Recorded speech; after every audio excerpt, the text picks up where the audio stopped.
자, 그러면은 제가 세무사님 소개 잠깐 하고 오늘 처음 오신 분도 계셔서 바로 넘겨드리도록 할게요. 네, 현재 상승세무회계 대표 세무사님이시고 전에는 이제 참세무법인 본점에서 하셨고요. 그리고 국제공인재무설계사 CFP 이런 것도 있어요. 네, CFP. 네, 저거 따기 어려운 거 아닙니까? 네, 좀 공부했었죠. 예. 네. 그럼 이제 금융 쪽도 관심이 좀 있다. 그 외에 이제 여러 가지 활동을 하고 계시고요. 특히 이제 공인중개사 분들 대상으로 이렇게 세법 강사 하시고 세무상담위원, 그리고 서초구청의 지방세 심의위원, 국세청 바른세금 지킴이 홍보대사, 여러 가지 활동들을 하고 계십니다. 자, 이제 본격적으로 내용 알아보도록 하겠습니다. 이제 마이크를 좀 넘기고요. 우리 세무사님 말씀을 좀 듣도록 하겠습니다. 네, 오늘은 조정대상 지역에서 이제 14일부터 해제가 됐죠. 거기에 대해서 뭐 다른 것 말고 세금 효과에 대해서는 좀 정리를 해왔는데요. 지금부터 한번 볼게요. 요 2022년 11월 14일에 여기 이제 효력이 발생했죠. 조정대상 지역을 해제했어요. 서울은 전 지역이 아직 조정대상 지역이고요.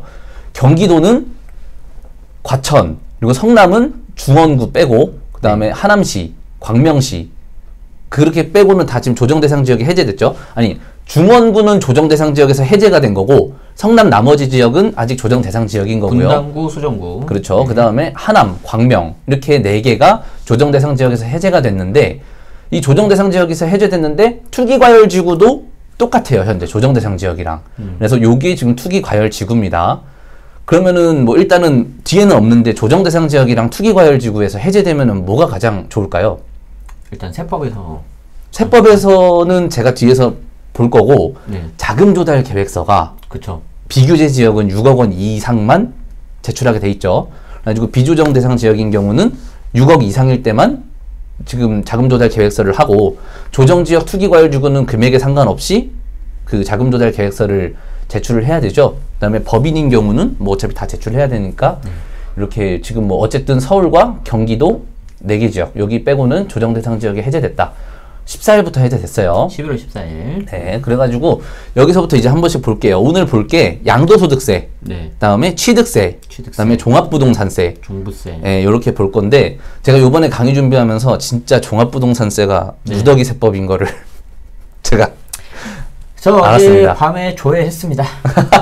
생각보다는 적더라고요. 지금 손택스에서 조회가 되죠. 종부세가. 생각보다는 적어서 약간 한숨 쉬었는데 공정시장가액 비율이 60%로 돼가지고 조금 다행인 것 같아요. 근데 제가 만약에 그 직장 다녔을 때 그 금액 봤으면 저 아마 기절했을 것 같아요. 기절하죠. 기절했을 것 같아요. 거의 직장 다닐 때는 제 연봉에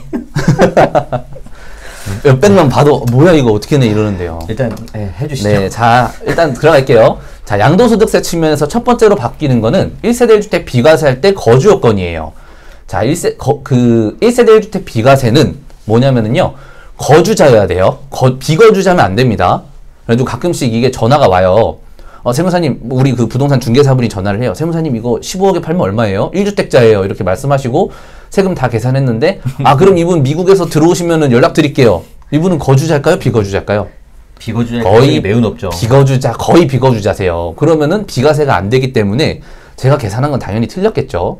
이래서 대면 상담을 꼭 받으셔야 된다는 거고. 그러면 이쪽이 힘이 너무 빠집니다. 처음부터 말해줘. 처음부터 미스터 뭐 킴이라고 뭐 스티븐 유라고.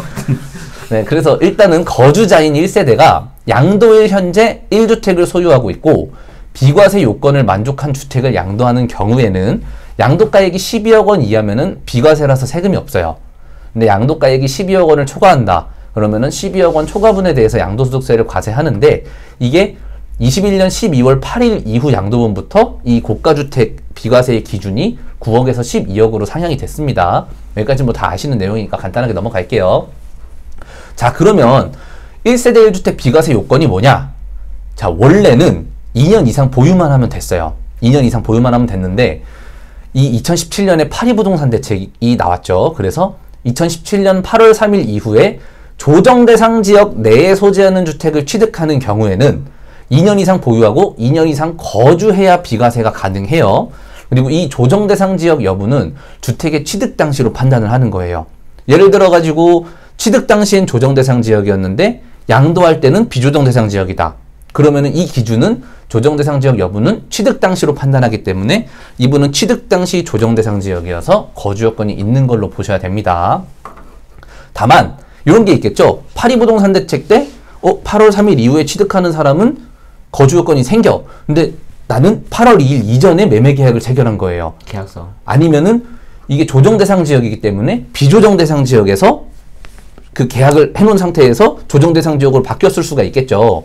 그런 사람들은 조금 구제를 해줘요. 그래서 다만 2017년 8월 2일 이전에 매매 계약을 체결하고 2017년 8월 3일 이후에 잔금하는 경우 또는 조정 대상 지역으로 지정되기 전에 매매 계약을 체결하고 조정 대상으로 지정되기 이후에 잔금한 경우에는 이거 중요해요.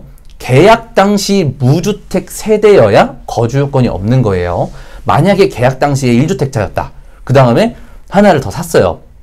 하나를 더 계약을 했는데 이 계약한 곳이 조정지역으로 넘어가 버린 거예요. 그러면 이분은 주택이 하나 있었기 때문에 계약 당시 무주택 세대가 아니었죠. 그러면 이런 분들은 거주 요건이 있을 거예요. 자, 그래서 1세대 1주택 비과세 거주 요건 없는 경우를 정리해보면은요. 첫 번째로 8월 2일 이전에 취득한 경우, 이거는 주택, 거주 요건이 당연히 없겠죠. 2번, 2017년 8월 1일 이전에 매매 계약을 체결하고 2017년 8월 3일 이후에 잔금한 경우에는 계약 당시 무주택 세대라면 거주 요건이 없다. 그리고 3번, 조정 대상 지역으로 지정되기 이전, 그러니까 비조정에서 계약을 체결하고 조정 대상으로 지정된 이후에 잔금한 경우, 이 경우에도 계약 당시 무주택 세대라면 거주 요건이 없습니다. 4번, 뭐죠? 취득 당시 그냥 비조정 대상 지역인 경우, 이 네 경우에는 거주 요건이 없는 거예요. 자, 이해하셨죠? 네. 이해하신 거 맞겠죠? 네. 그럼 이제 제가 퀴즈를 내보겠습니다. 여기 일부러 답은 안 달아놨어요. 네네. 달까 말까 굉장히 고민을 한 안다는 게 학습 효과상 좋습니다. 10번 정도 생각했거든요. 그래가지고 한번 볼게요. 자, A주택이 2017년 6월 31일 취득했어요. 네. 근데 8월 3일에 조정 대상 지역으로 지정이 됐대요. 네네. 그다음에 22년 11월 20일에 A주택을 양도하는데 이분은 비과세 거주 요건이 있을까요, 없을까요? 자, 이게 아마 거주 7초 요건이 정도 아마 텀이 있을 거예요. 네. 근데 어차피 저는 진행을 하겠습니다. 네, 진행을 하시죠. 네. 속으로 한번 속으로 해보세요. 생각하시고요. 네네. 네, 거주 요건이 없겠죠. 왜냐면은 2017년 8월 2일 이전에 취득하신 분이죠. 그러니까 거주 요건이 없을 거예요. 자, 요건 뭐 간단했으니까 넘어가 보도록 하겠습니다. 네. 케이스 2번. 자, 요거 이제 볼게요. 2017년 8월 3일에 A지역이 조정지역으로 지정이 됐어요. 다음에 이 A주택을 2018년 1월 30일에 취득했어요. 그쵸? 그 다음에 22년 11월 14일에 이 지역이 조정지역에서 해제가 됐습니다. 그 다음에 22년 11월 20일에 해제되자마자 팔았어요. 비과세 거주요건이 있을까요, 없을까요? 거주요건이 있습니다.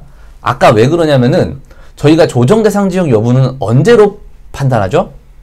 취득 당시 조정대상 지역인지가 중요해요. 네네. 그래서 요게 지금 8월 3일에 지정됐고 11월 14일 이전에 14일에 해제가 됐지만 조정지역일 때 취득을 했죠. 네네. 그러니까 당연히 거주 요건이 있는 겁니다. 우리 올리브님하고 아시마니님 성적이 좋은 것 같아요. 그러니까요. 굉장히 좋으시네요. 그리고 아까 그 케이스 2번이 지금 제일 많이 물어보는 제일 가장 많이 물어봐요. 예. 제일 많이 물어보고 이게 그만큼 이제 희망사항인 거지. 없어졌으면 좋겠다. 없어졌으면. 우리 뜻대로 되지 않습니다. 이게. 네, 맞습니다. 그리고 케이스 3 한번 볼게요. 네. 자, 2017년 8월 3일에 조정대상 지역으로 지정이 됐고요. 자, A주택을 22년 10월 15일에 매수 계약을 체결했어요. 이 사람은 다주택자래요. 그 다음에 A주택이 22년 11월 14일에 조정대상 지역에서 해제됐는데 그 다음에 잔금 친 거예요. 그러면 이분은 거주 요건이 있을까요, 없을까요? 계약할 때는 조정대상 지역의 무주택 세대가 아니었죠. 그 다음에 조정지역이 해제된 다음에 잔금을 쳤어요. 이 경우는 거주 요건이 없습니다. 왜냐하면 취득 당시에 조정대상 지역이 아니었죠. 요것도 굉장히 많이 물어보세요.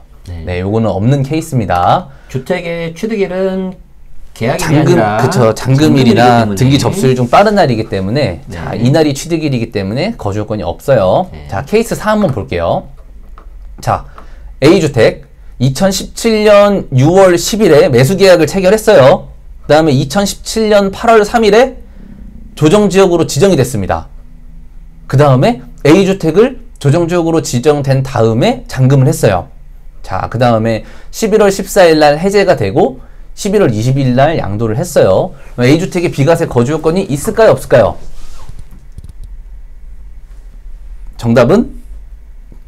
모릅니다. 야, 이게 이러면서 이제 사고가 많이 나는 부분이 이겁니다. 왜 네, 모를까요? 제일 싫어하는 게 저런 케이스. 왜 모를까요? 이게 네. 아까 보셨잖아요. 조정 대상 지역으로 지정되기 이전에 계약을 체결하고 지정 이후 잠금한 경우 그렇죠. 우리 올리브님이 말씀해 주셨는데 계약 당시 무주택 세대여야 되죠. 그렇죠. 근데 이분이 지금 매수 계약 체결할 때 몇 주택자인지 제가 안 써놨잖아요. 네. 그러면은 이 매수 계약을 체결했을 때 이분이 무주택자였다. 그러면은 거주 요건이 없는 거겠죠. 그렇죠. 근데 이 당시에 주택이 있었다. 그러면은 거주 요건이 있는 거겠죠. 이것 때문에 우리 중개사분들도 저한테 전화 엄청 많이 했고요. 그리고 당연히 이때 주택수는 세대 기준이면서 실질과세 원칙이겠죠? 그렇죠. 무조건 실질과세 원칙이죠. 그러니까 이게 굉장히 복잡한 거예요. 이게 네, 거주 그래서 요건이. 이제 제가 왜 이 말씀을 했냐면 여러분들이 같이 살고 있는 가족이 있다면 다 오픈하셔야 돼요. 그렇죠. 주민등록상에만 보고 해가지고 나중에 문제 생기면 서로 안 좋습니다. 네. 근데 이게 또 이거 할 때 제가 이렇게 답을 안 적어놨잖아요. 제가 내놓고도 제가 이거 왜 냈지? 이런 경우가 있었어요. 출제자가 이제 간혹가다가 의도가 헷갈릴 수도 있습니다. 그래서 어쨌든 매수 계약 체결할 때 함부로 답하시면 안 돼요. 이런 거는. 그렇죠. 그러면 여기서 계약 체결 당시에 누구랑 살고 있었는지 그 전원해가지고 주택이 있었는지를 먼저 판단을 해봐야 됩니다. 그래서 요 당시에 무주택자였는지 굉장히 중요해요. 자, 일단은 거주 요건은 가장 많이 받는 건 이 정도였고요. 자, 양도소득세에서 2번 일시적 2주택 비과세로 넘어갈게요. 제가 여기에 모든 내용을 설명드리긴 어렵고요. 제가 옛날에 명사초청 특강에서 그렇죠. 했었으니까 많이 해주셨죠. 좀 간단하게만 하고 넘어갈게요. 자, 이 일시적 1세대 2주택은 소득세법 시행령 155조 1항에 정의되어 있는데요. 원칙은 이거예요. 1번이 원칙인데 이 종전주택을 취득하고 1년이 지난 후에 신규주택을 취득하고요. 그 신규주택 취득일로부터 3년 이내에 이 비과세 요건을 충족한 종전주택을 양도하면 비과세가 가능한 거예요. A주택을 취득하고 1년 이상이 경과 후 B주택 취득하고 3년 이내에 이 비과세 요건을 충족한 A주택을 양도하게 되면은 비과세가 가능합니다. 근데 이게 이제 9.13 부동산 대책으로 조금 바뀌었어요.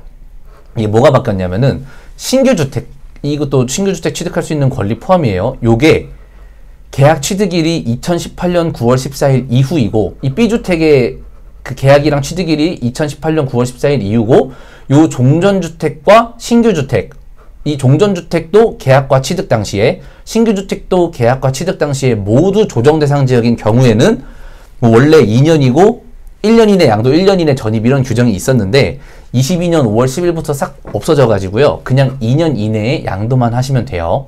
자, 다시 A주택 취득일에 이 B주택 계약 취득일 당시 모두 조정 대상 지역이고 B주택도 계약 취득 당시 모두 조정 대상 지역이며 이 B주택의 계약일과 취득일 모두 2018년 9월 14일 이후라면 2년 이내에 양도해야 비과세가 가능한 거예요. 말은 어렵지만 다 이해할 거라고 보십니다. 다 이거 좀 많이 알고 계시는 규정이니까. 근데 요것도 3년, 2년은 신규주택 취득 당시로 판단하는 거예요. 취득 당시 요 A주택이 조정대상 지역이었는데 B주택 취득할 때도 조정대상 지역이었다. 그 다음에 뭐 예를 들어가지고 A주택이 조정대상 지역으로 해제됐다 하더라도 신규주택 취득 당시로 판단을 하기 때문에 그거는 바뀌지 않아요. 그래서 뒤에 케이스 한번 볼게요. 자, 그래서 요거를 간단하게 정리하면은 이거예요. 뭐 케이스 2는 제가 뭐 저번에 어려운 부분이라서 설명을 드렸기 때문에 일단 케이스 1로만 할게요. 요 위에 케이스인데 이 종전주택이 A주택이 신규주택 계약일과 신규주택 취득일에 이 신규주택을 계약했을 때와 취득할 때 모두 조정대상 지역이고 B주택 계약과 취득 당시에 조정대상 지역이고 그 다음에 이 신규주택이 B주택이 신규주택 계약일 그리고 신규주택 취득일 이 신규주택 B주택을 계약할 때와 취득할 때 모두 조정대상 지역이라면 그래야 2년인 거예요. 그리고 이 신규주택이 2018년 9월 14일 이후 계약 및 취득이어야 되고요.